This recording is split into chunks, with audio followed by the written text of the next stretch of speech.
Hi, I'm Laura Staley. I'm founder of Cherish Your World. I'm author of Live Inspired, Let Go Courageously, and Cherish Your World gift book of 100 tips.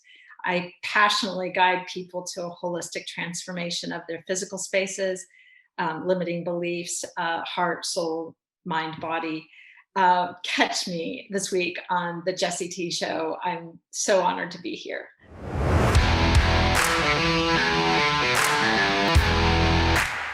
Laura Staley, welcome to the Jessie T Show. It's great to be here. Thank you so much for inviting me and having me on your show, Jesse. It's my pleasure. I'm so thankful we connected, and it just seems like people that are in some sort of alignment on a soul level, on a life level, always find a way to bump into each other. And so when we started connecting and talking about our journeys, we really knew that this was going to be a great conversation. So share with the world a little bit about who you are and what you do.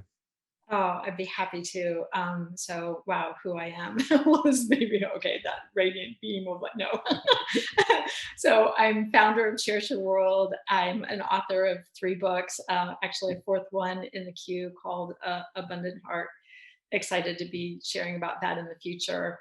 I'm also a certified feng shui consultant. I founded Cherish Your World out of that just about not quite 20 years ago, but I began practicing more than 20 years ago, the principles and practices of feng shui, and just love it. Found my voice, found a passion for a lifetime, but more importantly, that inner work to do the self-discovery, because you can move things around in your physical space all you want, or you might re-engage the pattern of collecting clutter and go, wait, what am I doing?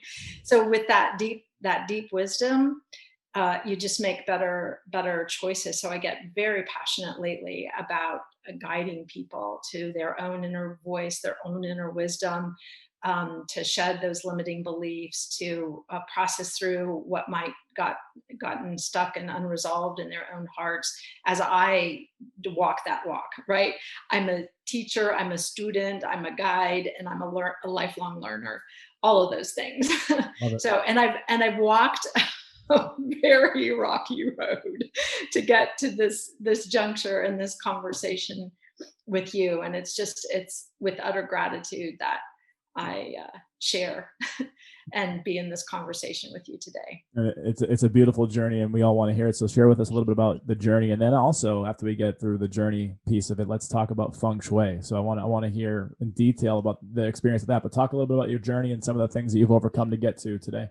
Oh, absolutely. So I was a child, middle daughter of middle class home. My father was a professor. Both my parents have passed, by the way. My mother was a teacher, substitute teacher, mother. And she had, there were challenges. There were dynamics in that household that were really difficult. The best way I could describe it is kind of an I hate you, don't leave me,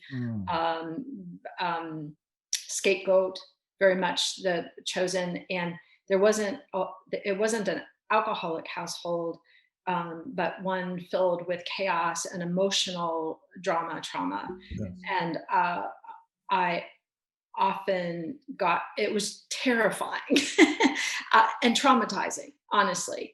And then outside the home, I also had adults behave badly.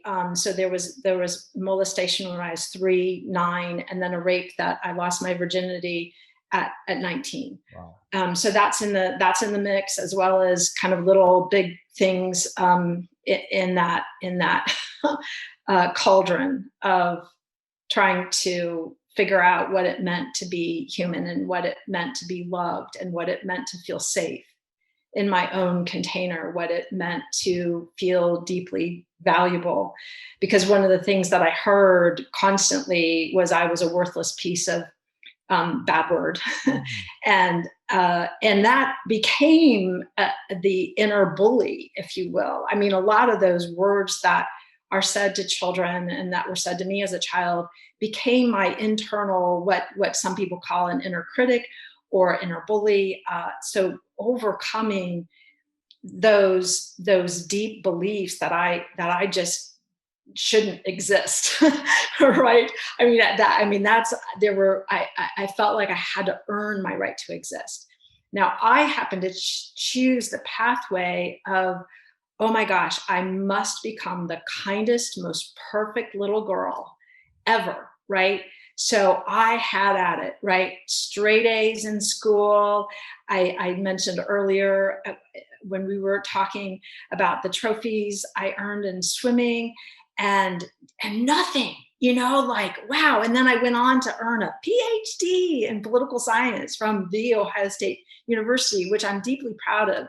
So BA, MA, graduated summa cum laude from Ohio Wesleyan University, which again I'm extremely proud of.